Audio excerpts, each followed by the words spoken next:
अच्छा, ये कैसे तय होता है कि कोई चीज जिंदा है या नहीं? ये एक बहुत ही बुनियादी सवाल है, पर इसका जवाब उतना सीधा नहीं है। हाँ, मतलब एक कुत्ते को दौड़ते हुए देखो तो जवाब एकदम साफ है, वो जिंदा है। बिल्कुल। लेकिन अगर वही कुत्ता सो रहा हो तो तब क्या? तब हम शायद उसकी सांस देखेंगे, छाती का ऊपर नीचे होना। हाँ, हम उसे सांस लेते हुए देखते हैं और समझ जाते हैं। पर पौधों का क्या? उनकी हरी पत्तियां। हाँ, हरी पत्तियां देखकर लगता है कि वो जिंदा हैं। लेकिन उन पौधों का क्या जिनकी पत्तियां हरी नहीं होती, या वो जो इतनी धीरे धीरे बढ़ते हैं कि हमें पता ही नहीं चलता? यही वो जगह है जहां हमें थोड़ा और गहराई में जाना पड़ता है। तो आज हम इसी सबसे बुनियादी सवाल की गहराई में उतर रहे हैं। जीवन असल में है क्या? हमारे हाथ में विज्ञान की एक किताब का अध्याय है जिसका नाम है जैव प्रक्रम, यानी लाइफ प्रोसेसेस। और हमारा मकसद इस अध्याय से उन सबसे दिलचस्प बातों को निकालना है जो ये समझाती हैं कि जीवन को चलाने वाली ये मशीनरी असल में काम कैसे करती है। चलिए इस मशीन के पुर्जे खोलकर समझते हैं। बिल्कुल। तो सबसे पहली बात, किसी भी मशीन को चलाने के लिए ऊर्जा चाहिए, चाहे वो गाड़ी हो या हमारा शरीर। और ये ऊर्जा आती है भोजन से। स्रोत बताता है कि जीव जंतु दो मुख्य तरीकों से अपना पेट भरते हैं। ये तो स्कूल में भी पढ़ा था, पर इसके पीछे का लॉजिक बड़ा दिलचस्प है। हाँ, तो पहले हैं स्वापोशी या ऑटोट्रॉप्स, मतलब वो जो अपना खाना खुद बनाते हैं। जैसे हरे पौधे। बिल्कुल। इन्हें आप दुनिया का सबसे बड़ा सोलर पावर्ड किचन समझ सकती हैं। वे हवा से कार्बन डाइऑक्साइड, जमीन से पानी लेते हैं और सूरज की रोशनी को इस्तेमाल करके अपना भोजन यानी ग्लूकोज तैयार कर लेते हैं। और इसी कमाल की प्रक्रिया को हम प्रकाश संश्लेषण या फोटोसिंथेसिस कहते हैं। सही कहा। और दूसरे हम जैसे लोग हैं जिन्हें श्रुत विषमपोषी या हेट्रोट्रॉफ्स कहता है। यानी जो अपने खाने के लिए दूसरों पर निर्भर हैं। हाँ, या तो हम सीधे पौधों को खाते हैं या उन जानवरों को खाते हैं जिन्होंने पौधे खाए हैं। मतलब घुमा फिराकर हम सब सूरज की ऊर्जा ही चुरा रहे हैं। हाँ, एक तरह से हाँ, हम सब उसी सोलर एनर्जी पर चल रहे हैं, बस हमारा तरीका अलग है। तो चलिए हम इंसानों की ही बात करते हैं। जब हम कुछ खाते हैं, मान लीजिए एक रोटी का टुकड़ा, तो यह हमारे शरीर में एक लंबी यात्रा पर निकल पड़ता है। ये यात्रा शुरू कहाँ से होती है? मुझे लगता था पेट से, पर स्रोत कहता है कि कहानी तो मुंह से ही शुरू हो जाती है। बिल्कुल सही। जैसे ही हम रोटी का टुकड़ा चबाना शुरू करते हैं, हमारे मुंह में जो लार या सलाइवा बनता है, उसमें एक खास एंजाइम होता है। एंजाइम? ये क्या होता है? एंजाइम को आप शरीर की कैंची समझ सकते हैं, जो बड़ी बड़ी चीजों को छोटे, इस्तेमाल करने लायक टुकड़ों में काटती है। अच्छा। तो इस एंजाइम का नाम है लार एमिलेज। ये एमिलेज कैंची रोटी के स्टार्च को, जो कि एक लंबा धागा है, उसे काटना शुरू कर देती है और चीनी के छोटे छोटे दानों में बदल देती है। ओह, अच्छा, इसीलिए ज्यादा देर तक रोटी चबाने पर वो मीठी लगने लगती है। बिल्कुल। पाचन की असली शुरुआत असल में यहीं से हो जाती है। तो पेट में पहुंचने से पहले ही काम शुरू, फिर भोजन पेट में पहुंचता है, जिसे स्रोत में अमाशय कहा गया है। यहाँ क्या होता है? मैंने सुना है यहाँ एसिड होता है। हाँ, और वो भी बहुत शक्तिशाली हाइड्रोक्लोरिक एसिड। पेट एक तरह का मजबूत मस्कुलर मिक्सर ग्राइंडर है। Mixer grinder? हाँ, यह भोजन को मथता है और उसमें एसिड और एक दूसरा एंजाइम पेप्सिन मिलाता है। पेप्सिन की खासियत यह है कि यह प्रोटीन को पचाता है, जैसे दाल या मांस में मिलने वाले प्रोटीन। लेकिन एक मिनट, अगर पेट में इतना तेज एसिड है तो पेट खुद को ही क्यों नहीं पचा लेता? हाँ, ये एक बहुत ही शानदार सवाल है। ये तो ऐसा हुआ है जैसे मिक्सर का ब्लेड खुद जार को ही काटने लगे। इसका जवाब है श्लेष्मा, यानी म्यूकस की एक मोटी परत। ये परत पेट के अंदरूनी दीवारों पर एक कवच की तरह काम करती है और उसे अपने ही एसिड और एंजाइम से बचाती है। वाह! कभी-कभी जब ये संतुलन बिगड़ जाता है, एसिड ज्यादा बनने लगता है या ये परत कमजोर हो जाती है, तो हमें एसिडिटी या जलन महसूस होती है। वाह! तो पेट एक तरह का मिक्सर ग्राइंडर है जो खुद को बचाने के लिए सेल्फ कोटिंग टेक्नोलॉजी का इस्तेमाल करता है। आप ऐसा कह सकती हैं। तो पेट में प्रोटीन पच गया, लेकिन ये तो बस एक पड़ाव है। असली काम तो आगे होता होगा ना? बिल्कुल। इसके बाद भोजन जाता है छोटी आंत में। शुद्रांत्र। हाँ, तकनीकी भाषा में शुद्रांत्र। नाम भले ही छोटी आंत हो, पर यह हमारे पाचन तंत्र का सबसे लंबा हिस्सा है, करीब 6 मीटर तक। 6 मीटर? हाँ, यहीं पर असली जादू होता है। कार्बोहाइड्रेट, प्रोटीन और फैट यानी वसा का पूरा पाचन यहीं खत्म होता है। इस काम में 2 और अंग मदद करते हैं, यकृत यानी लिवर और अग्न्याशय यानी पैंक्रियास। वो कैसे? ये दोनों अपनी अपनी पाचक रसों की फैक्ट्रियों से पाइपलाइन के जरिए छोटी आंत में जूस भेजते हैं, जो भोजन को उसके सबसे छोटे कणों में तोड़ देते हैं। स्रोत में एक बहुत मजेदार बात लिखी है कि शाकाहारी जानवर जैसे गाय की छोटी आंत लंबी होती है, जबकि बाघ जैसे मांसाहारी जानवरों की छोटी। ऐसा क्यों? इसकी वजह है सेल्यूलोज। सेल्यूलोज। हाँ, घास फूस में सेल्यूलोज होता है, जिसे पचाना बहुत मुश्किल काम है। उसे तोड़ने के लिए ज्यादा समय और ज्यादा सतन की जरूरत होती है, इसलिए उनकी आंत लंबी होती है। अच्छा। वहीं मांस पचाना तुलना में आसान है, तो बाघ का काम छोटी आंत से ही चल जाता है। ये विकास का एक बेहतरीन उदाहरण है कि कैसे शरीर अपनी जरूरत के हिसाब से ढल जाता है। तो ठीक है, भोजन पचकर अपने सबसे छोटे रूप यानी ग्लूकोज में बदल गया, लेकिन ये तो सिर्फ कच्चा माल है। बिल्कुल। इससे ऊर्जा कैसे बनती है? यहाँ पर कहानी और भी दिलचस्प हो जाती है। यहीं पर श्वसन यानी रेस्पिरेशन की प्रक्रिया काम आती है। और ये समझना बहुत जरूरी है कि श्वसन सिर्फ सांस लेना और छोड़ना नहीं है। वो तो बस गैसों का आना जाना है। सही कहा। असली श्वसन हमारी हर कोशिका के अंदर होता है। ये एक केमिकल फैक्ट्री की तरह है, जिसमें ग्लूकोज को ऑक्सीजन की मदद से जलाकर ऊर्जा निकाली जाती है। और ये ऊर्जा कहाँ जमा होती है? ये ऊर्जा एटीपी नाम के छोटे छोटे रिचार्जेबल बैटरी पैक में चार्ज होकर जमा हो जाती है। एटीपी? हाँ, एटीपी। जब भी कोशिका को कोई काम करना होता है, मांसपेशियों को सिकोड़ना हो, सोचना हो या कुछ नया बनाना हो, वो बस एक एटीपी बैटरी पैक का इस्तेमाल कर लेती है। अच्छा, इसीलिए एटीपी को कोशिका की ऊर्जा मुद्रा भी कहते हैं? बिल्कुल, क्योंकि ये हर काम के लिए खर्च होती है। तो जब हम तेज दौड़ते हैं और हमारी सांस फूलने लगती है, तब क्या होता है? स्रोत में लैक्टिक एसिड का जिक्र है। बहुत अच्छा सवाल है। आमतौर पर जब ऑक्सीजन भरपूर होती है तो ग्लूकोज पूरी तरह टूटता है और हमें ढेर सारे एटीपी बैटरी पैक मिलते हैं। ठीक है। इसे वायवीय श्वसन कहते हैं। ठीक है। लेकिन जब आप अचानक तेज दौड़ती हैं, तो आपकी मांसपेशियों को जितनी जल्दी ऊर्जा चाहिए, उतनी जल्दी खून वहां तक ऑक्सीजन पहुंचा नहीं पाता। हाँ, ऐसा होता है। जब मांसपेशियां एक शॉर्टकट अपनाती हैं, वे बिना ऑक्सीजन के ही ग्लूकोज को तोड़ना शुरू कर देती हैं। इससे ऊर्जा तो फटाफट मिल जाती है, लेकिन साइड इफेक्ट के तौर पर लैक्टिक एसिड नाम का एक केमिकल बनता है। और यही एसिड जब मांसपेशियों में जमा हो जाता है तो हमें दर्द या क्रैम्प महसूस होता है। अरे वाह! तो अगली बार जब दौड़ने पर पैरों में दर्द होगा तो मुझे पता होगा कि मेरी मांसपेशियां इमरजेंसी मोड में काम कर रही थीं। बिल्कुल। तो ये एक शानदार प्रक्रिया है। लेकिन ये ऊर्जा एक ही जगह बनकर क्या करेगी?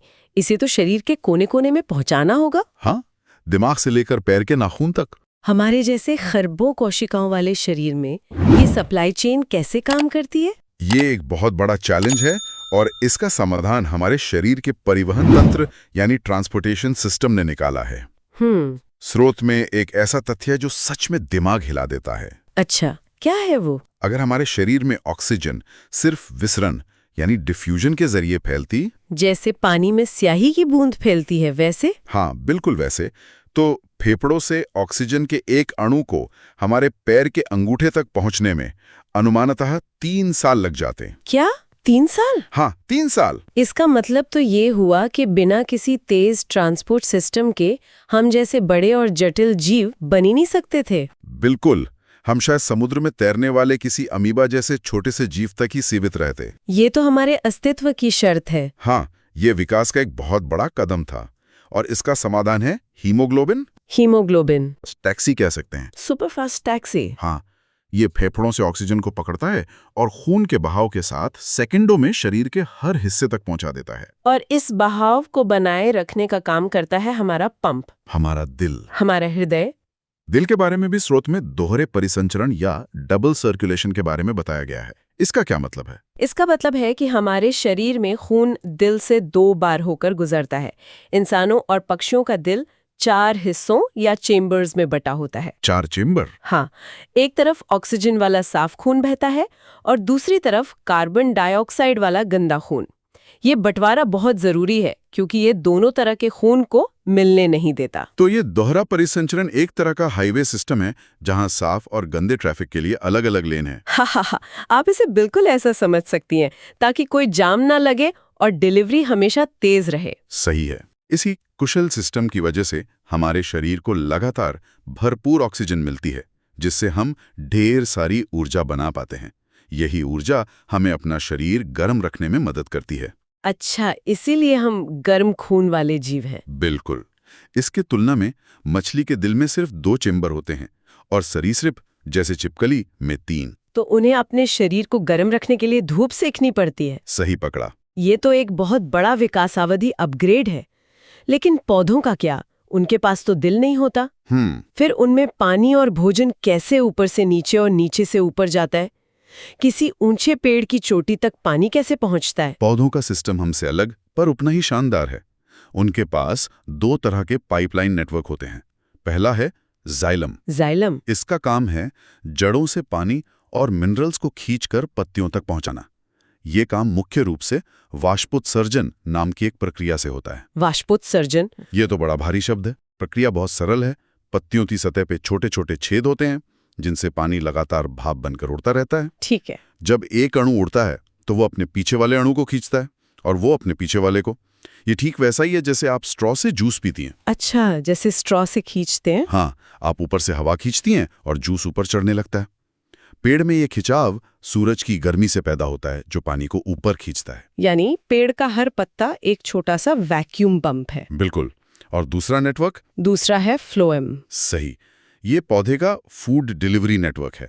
पत्तियां जो प्रकाश संश्लेषण से भोजन बनाती हैं, फ्लोएम उसे पौधे के हर हिस्से तक पहुंचाता है, जड़ों तक, फलों तक, फूलों तक। और दिलचस्प बात यह है कि इस डिलीवरी में ऊर्जा खर्च होती है। हाँ, यहाँ पौधे अपने ATP बैटरी पैक का इस्तेमाल करते हैं। ठीक है, तो हमने खाना पचाकर ऊर्जा बनाई और उसे पूरे शरीर में पहुंचा भी दिया। लेकिन जब इतनी सारी केमिकल फैक्ट्रियां चल रही हैं, तो जाहिर है कि कुछ बेकार जहरीला कचरा भी बनता होगा। हाँ, बिल्कुल। शरीर इस कचरे से कैसे निपटता है? हमारा वेस्ट मैनेजमेंट सिस्टम कैसे काम करता है? इस प्रक्रिया को उत्सर्जन या एक्सक्रीशन कहते हैं। इंसानों में ये काम मुख्य रूप से हमारी किडनी, जिन्हें वृक्क भी कहते हैं, करती हैं। किडनी? हाँ, किडनी हमारे खून को छानने वाली एक बेहतरीन फैक्ट्री है। मैंने इनके बारे में एक अविश्वसनीय आंकड़ा पढ़ा है। स्रोत कहता है कि एक स्वस्थ इंसान की किडनी रोजाना लगभग 180 लीटर तरल छानती है। ये सच है। ये तो पानी की एक बड़ी टंकी के बराबर है। ये इतना ज्यादा क्यों छानती है? इस प्रक्रिया में इतनी मेहनत क्यों लगती है? ये सवाल ही इस सिस्टम की खूबसूरती को दिखाता है। हर किडनी के अंदर लाखों छोटी छोटी छानने वाली मशीनें होती हैं जिन्हें वृकाणु या नेफ्रॉन कहते हैं। नेफ्रॉन? हाँ, किडनी का तरीका यह है कि वो पहले खून में से प्लाज्मा का लगभग सब कुछ छानकर बाहर निकाल लेती है। अच्छा बुरा सब कुछ। सब कुछ। यूरिया जैसा जहरीला कचरा तो निकलता ही है, साथ में ग्लूकोज, अमीनो एसिड, नमक और ढेर सारा पानी भी निकल जाता है। लेकिन ये तो बहुत बर्बादी हुई। अगर सब कुछ बाहर निकल गया तो हम तो कुछ ही घंटों में डिहाइड्रेट हो जाएंगे। यहीं पे दूसरा कदम आता है। छानने के बाद शरीर एक एक करके उन सभी जरूरी चीजों को वापस सोख लेता है जिनकी उसे जरूरत है। मतलब रीअब्जॉर्प्शन? बिल्कुल। पूरा ग्लूकोज, जरूरी नमक और लगभग सारा पानी। ये एक तरह का ब्रूट फोर्स तरीका है। पहले सब कुछ फेंक दो ताकि ये पक्का हो जाए कि कोई भी कचरा छूट न जाए, और फिर जो काम का है उसे वापस उठा लो। वाह! इसी वजह से 180 लीटर छन्ने के बावजूद हम दिन में सिर्फ 1 या 2 लीटर ही मूत्र के रूप में बाहर निकालते हैं। बाकी 99% वापस शरीर में चला जाता है। ये तो कमाल का डिजाइन है। पहले सब साफ करो, फिर जरूरी सामान वापस रख लो। और अगर किसी की किडनी काम करना बंद कर दे तब अपोहन यानी डायलिसिस का सहारा लिया जाता है। डायलिसिस मशीन असल में एक कृत्रिम किडनी की तरह काम करती है जो शरीर से खून निकालकर उसे साफ करके वापस शरीर में डाल देती है। और हमारे दोस्त पौधे, वे अपना कचरा कैसे बाहर निकालते हैं? पौधे भी बहुत चतुर होते हैं। उनके पास कोई खास उत्सर्जन अंग नहीं होता, तो वे अलग अलग तरकीबें अपनाते हैं। जैसे? अतिरिक्त पानी को तो वे वाष्पोत्सर्जन से भाप बनाकर उड़ाई देते हैं। कुछ बेकार पदार्थों को वे अपनी पत्तियों में जमा कर देते हैं और जब पत्तियां गिरती हैं तो कचरा भी साथ चला जाता है। बिल्कुल। पतझड़ का मौसम असल में पेड़ों का कचरा फेंकने का दिन है। ये तो मैंने कभी सोचा ही नहीं था। हाँ, बिल्कुल। कुछ पौधे गोंद और रेजिन के रूप में भी अपना कचरा बाहर निकाल देते हैं। प्रकृति में हर चीज का कोई ना कोई मकसद होता है। तो इन सब का क्या मतलब है? आज की इस पूरी चर्चा को समेटे तो ऐसा लगता है कि जीवन कोई एक चीज नहीं, बल्कि इन सभी प्रक्रियाओं का एक बेहद जटिल और खूबसूरत डांस है। पोषण, श्वसन, परिवहन और उत्सर्जन, ये चारों पहिए जब तक एक साथ सही तालमेल में घूम रहे हैं, तब तक जीवन की गाड़ी चल रही है। बिल्कुल सही कहा। ये एक निरंतर चलने वाला काम है जो हमारे शरीर के अंदर हर पल चुपचाप होता रहता है। यह हमें याद दिलाता है कि एक जीवित शरीर कितनी जटिल, कुशल और सुव्यवस्थित मशीन है, जिसका हर पुर्जा दूसरे पर निर्भर है। हाँ, कोई भी एक सिस्टम फेल होता है तो पूरी मशीन रुक जाती है। इसी बात से जुड़ा एक विचार स्रोत के अंत में दिया गया है, अंगदान के बारे में। एक बहुत जरूरी विषय। जब हम ये समझते हैं कि ये सभी प्रणालियां कितनी बारीकी से एक दूसरे पर निर्भर हैं, तो ये सोचना और भी गहरा हो जाता है कि एक इंसान का शरीर दूसरे को जीवन दे सकता है। सही है। ये हमें सोचने पर मजबूर करता है। जब जीवन इन सभी प्रक्रियाओं का एक नाजुक संतुलन है, तो इस अद्भुत मशीनरी के एक हिस्से को किसी और को देकर जीवन के इस उपहार को साझा करने का वास्तव में क्या अर्थ